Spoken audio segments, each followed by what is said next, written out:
오늘은 시편 35편 9절에서 18절까지 말씀인데요. 하나님을 향한 신뢰가 찬송이 됩니다.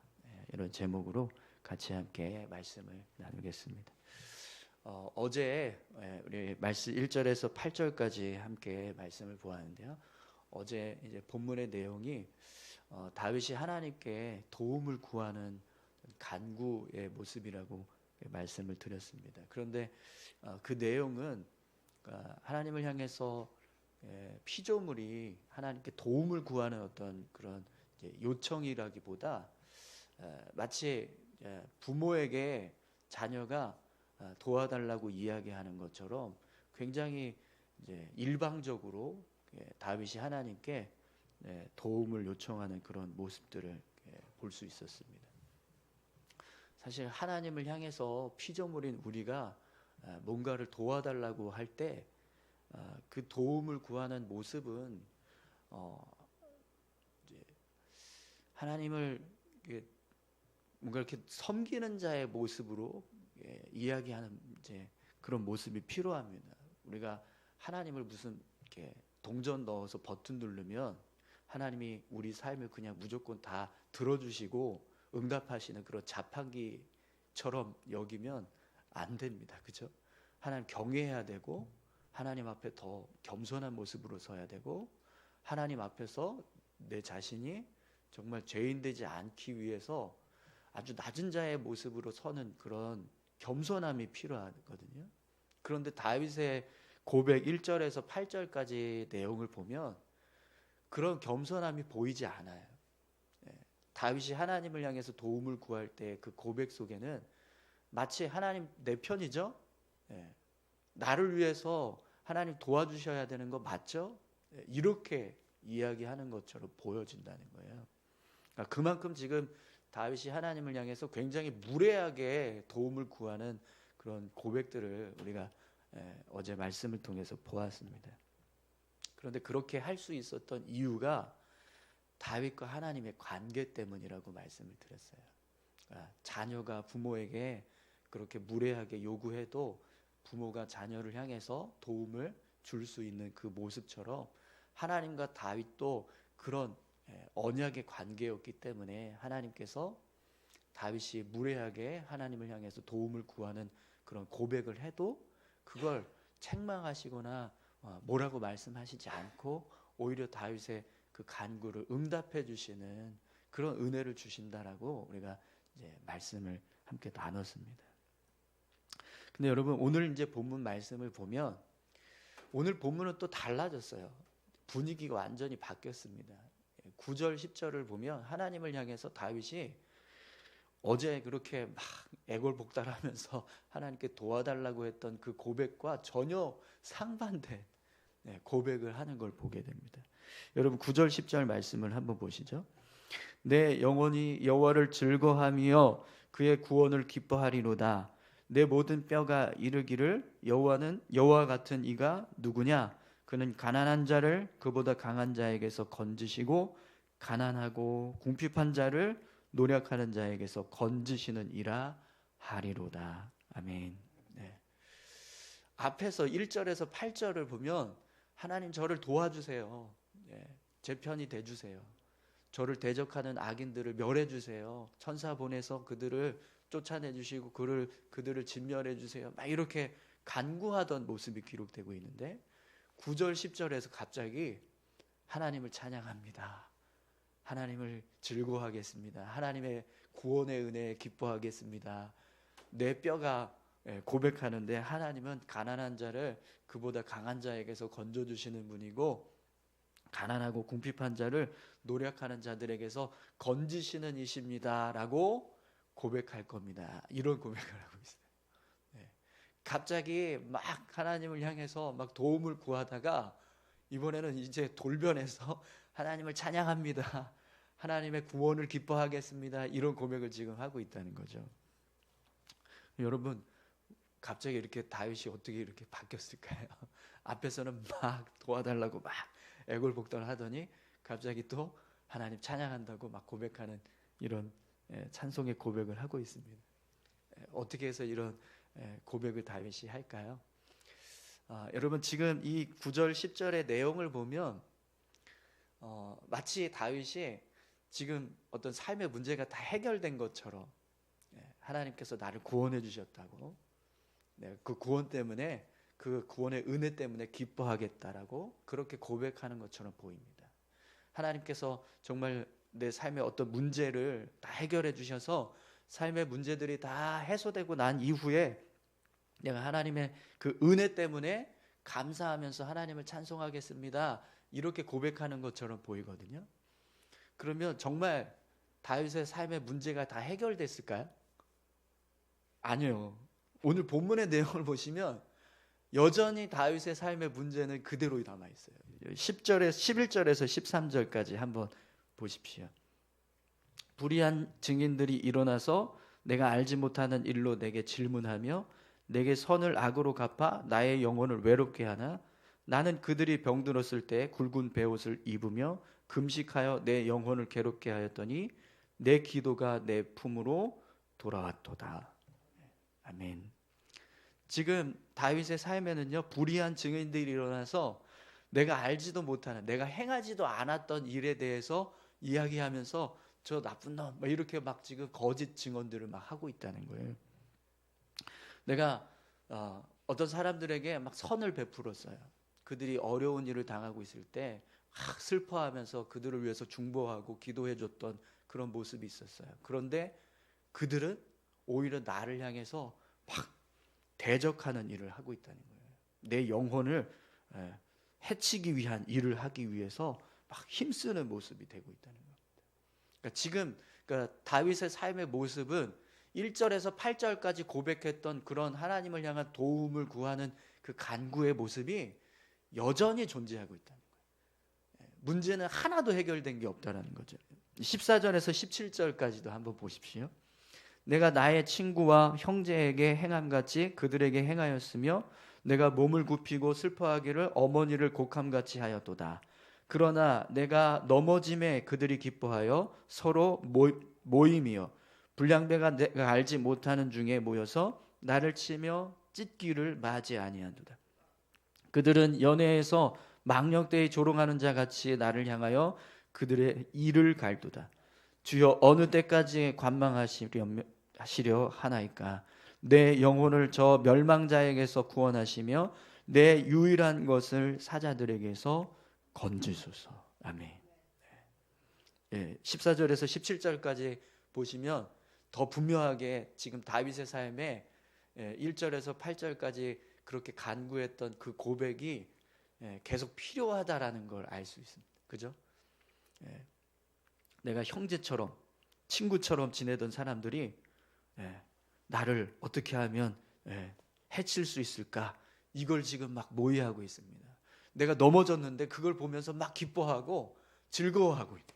그래서 모여서 같이 야 어떻게 하면 저 다윗을 죽일 수 있을까? 이러면서 지금 이제 막 함께 의기투합하는 그런 모습이 되고 있다는 거예요. 연회장에서 모든 사람들이 보는 앞에서 막 다윗을 조롱하고 다윗을 향해서 비난하는 그런 일을 하고 있다는 거죠. 그래서 다윗이 뭐라고 고백합니까? 하나님 언제까지 이렇게 간망만 하실 건가요? 언제까지 지켜만 보고 계실 겁니까? 언제 저를 도와주실 건가요? 이렇게 지금 고백하고 있어요. 이런 고백을 하고 있는 다윗의 삶은 지금 어떤 상태인 거예요? 하나님 당신의 구원 때문에 제가 즐거워하고 찬송하겠습니다. 내 뼈가 당신이 어떤 분인지 노래합니다. 가난한 자에게서 가난한 자를 그들보다 강한 자로부터 건져주시는 하나님, 가난하고 궁핍한 자를 구원해 주시는 하나님, 그렇게 내 뼈가 노래하고 있습니다. 이런 고백을 할 수 있는 삶이 지금 되고 있나요? 아니요. 여전히 다윗은 지금 1절에서 8절에 고백을 하고 있어야 할 상황인 거예요. 하나님 도와주세요. 저 좀 살려주세요. 이렇게 고백해야 될 상황인 거거든요. 그런데 다윗이 갑자기 그런 고백을 하다 말고 하나님을 찬양합니다. 하나님의 구원의 은혜에 기뻐하겠습니다. 이렇게 지금 고백을 하고 있다는 거죠. 그럼 여러분 어떻게 해서 다윗이 갑자기 여전히 삶은 암울한데 삶의 문제는 지금 잔뜩 쌓여 있는데 죽을 것 같은데 왜 갑자기 이렇게 돌변해서 하나님 찬양하겠다고 고백을 할까요? 이유가 뭘까요? 두 가지 이유가 있습니다. 첫 번째는요, 다윗이 하나님을 신뢰하기 때문에, 하나님께서 자신의 삶에 언젠가는 반드시 은혜 주신다, 나를 구원해 주신다, 이 믿음이 다윗에게 있기 때문에, 다윗은요 삶을 통해서 끊임없이 하나님께서 자신을 건져주셨던 은혜를 경험했습니다. 그렇기 때문에 지금 내가 하나님의 구원의 은혜를 받고 있는 상황은 아니지만, 그럼에도 나를 구원해 주실 걸 확신하기 때문에 하나님을 찬양하는 자가 되고 있다는 거예요. 여러분, 하나님께서 우리 삶을 주관하시고 우리를 지켜주신 분이라는 사실을 믿으십니까? 그렇다면 여러분, 우리가 아무리 힘들고 어려워도요, 하나님 찬양할 수 있기를 소망합니다. 반드시 하나님이요, 우리가 믿음으로 하나님 앞에 나아가면 하나님 응답해 주세요. 우리가 믿음이 없이 하나님 앞에 서면 그게 문제지, 어려운 상황이 있다고 해서 힘들고 어렵다고 해서 막 낙심하고 절망하면서 그렇게 서는 게 아니라, 더 믿음으로 하나님 붙잡고 의지하려고 하면서 나아가면 하나님은요 그 모습을 정말 귀하게 여기십니다. 그래서 그 믿음 때문에 은혜 주신다는 거예요. 또 하나는요, 다윗이 여러 정말 자신의 삶 가운데 이미 하나님으로부터 그렇게 구원받았던 은혜의 사건들이 너무 많다는 거예요. 그러니까 지금 내게 은혜가 없어도 그때 과거의 그 은혜들을 생각하기 때문에 하나님 찬송할 수 있는 삶이 되는 겁니다. 사무엘상 17장 37절에 보면 다윗이 골리앗과 싸우려고 이렇게 나가는데 사람들이 의심하는 거예요. 제가 진짜 제대로 싸울 수 있을까? 저 골리앗과 맞서 싸워서 제가 그냥 죽는 거 아니야? 이렇게 막 사람들이 보는 거예요. 그러니까 다윗이 뭐라고 이야기하냐면, 사울왕 앞에 서서 사울왕에게 이런 고백을 합니다. 여호와께서 나를 사자의 발톱과 곰의 발톱에서 건져내셨은즉 나를 이 블레셋 사람의 손에서도 건져내시리이다. 아멘. 자기가 이미 벌써 사자하고 싸우고 곰하고 싸워서 이긴 전적이 있다는 거예요. 하나님이 그때 나를 그렇게 사자들에게서 건져주시고 곰에게서 건져주셨던 은혜의 사건들이 있다는 거죠. 그래서 지금 골리앗 앞에 나아가고 있는 나도 하나님이 또 다시 건져주실 거라는 거죠. 그걸 생각하니까 다윗은 담대하게 골리앗 앞으로 나아갈 수 있다는 거예요. 지금 오늘 본문에서 다윗이 자신의 삶에 은혜가 임하지 않고 하나님의 어떤 구원의 은혜가 임해서 모든 삶이 해결되고 그런 모습이 아님에도 불구하고 하나님을 향해서 찬송할 수 있는 이유가 뭐냐면, 그런 과거의 경험들이 있기 때문이라는 겁니다. 하나님이 이전에도 도와주셨으니까 다시 이번에도 도와주실 거라는 거죠. 그래서 그 과거의 은혜를 기억하면 찬송하지 않을 수가 없는 거예요. 내가 얼마나 많은 하나님의 은혜를 경험을 했는데 지금 당장 내가 아직 문제가 해결되지 않고 어려움이 있다고 해서 내 찬송을 중단해?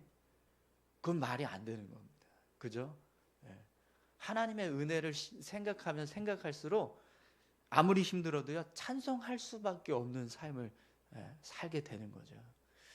여러분, 오늘 저와 여러분들이 정말 우리의 삶 가운데 하나님께서 주신 은혜가 있으셨다면, 하나님 나를 건져주셨던 은혜, 내 삶을 인도해 주셨던 은혜가 있으셨다면, 비록 지금 내 삶에 어떤 어려움이 찾아와 있고 또 내가 감사하고 기뻐할 수 없는 상황이라 할지라도 하나님을 향해서 찬송할 수 있는 믿음의 삶이 되시기를 축원합니다. 하나님을 향한 믿음, 하나님께서 나를 도와주실 거라고 하는 확신, 또 과거의 그런 수많은 은혜의 경험들, 그게 있으니까요 다윗은요 하나님을 찬송한다고 고백을 합니다. 그런데 여러분, 오늘 18절에 보면 다윗이 어떤 고백을 하냐면, 내가 대회 중에서 주께 감사하며 많은 백성 중에서 주를 찬송하리이다. 이런 고백을 합니다. 여러분, 우리가 찬양할 때요, 그냥 내가 조용히 은밀한 곳에서 혼자 하나님 감사합니다, 하나님 찬양합니다 라고 고백하는 건 얼마든지 할 수 있어요.